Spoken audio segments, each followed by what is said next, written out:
so Eufy's customer service, I'm going to go ahead and give a 7 out of 10.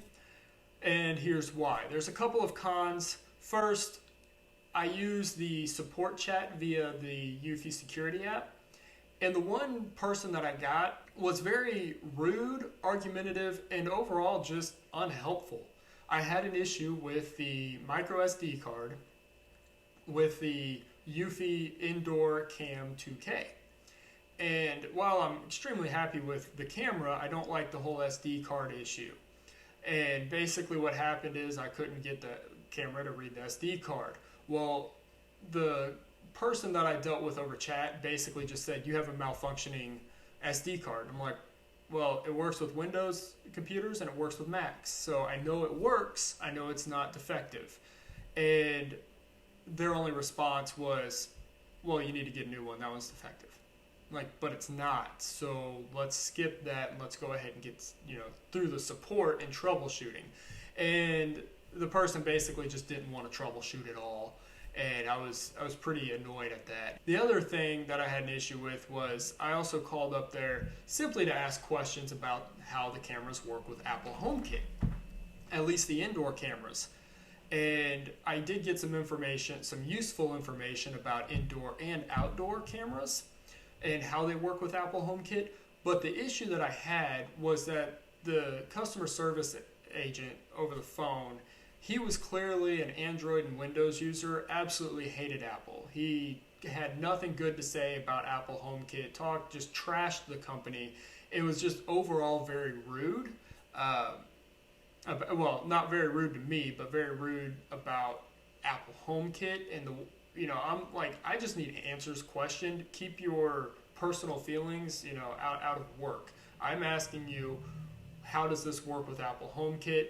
Do I keep these features? Do I lose these features? How does this work? Not, oh, I hate Apple. Apple sucks. Apple's HomeKit sucks. This sucks. That sucks. You lose all these features and it's horrible.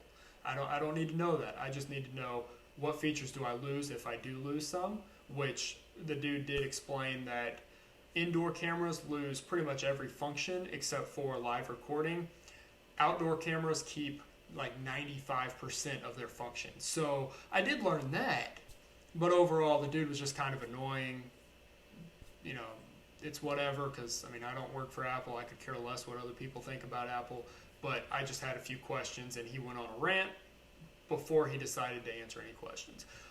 But let's talk about some pros, because I did work with this one lady about the SD card, because like I said, the person that I did the chat with, very unpleasant. So I called. And the lady that I spoke with, she was extremely pleasant, extremely helpful, and went above and beyond to assist me with my SD card issue on the indoor cam.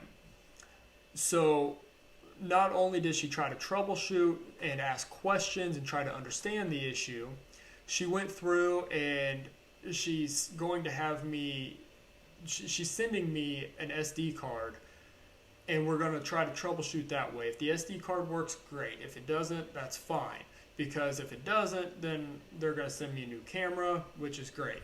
So either way, she went above and beyond, actually tried to understand the issue, actually tried to troubleshoot the issue, which I thought was awesome because it's hard to get customer service that will do everything and then some. Most of them, they just do the bare minimum just to get by. But also, if you call rather than chat, you're going to get great customer service from what I've experienced. You're going to get your questions answered, even if you deal with somebody that absolutely hates Apple or hates Android or whatever, you're still going to get your questions answered. But there's a chance that you're going to get somebody really awesome as well. And one of my favorite things is support is built into the app, which I mentioned in the app review video.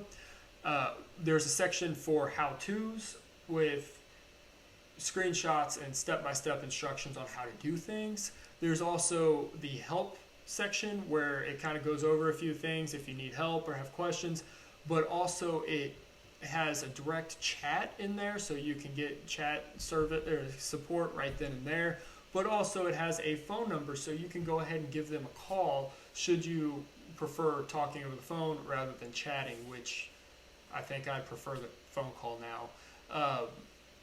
But overall, I give them a 7 out of 10. There was some pros, there was some cons, but overall, I mean, I'm happy with their customer service, and it didn't really deter me to not go forward with getting any more of their products.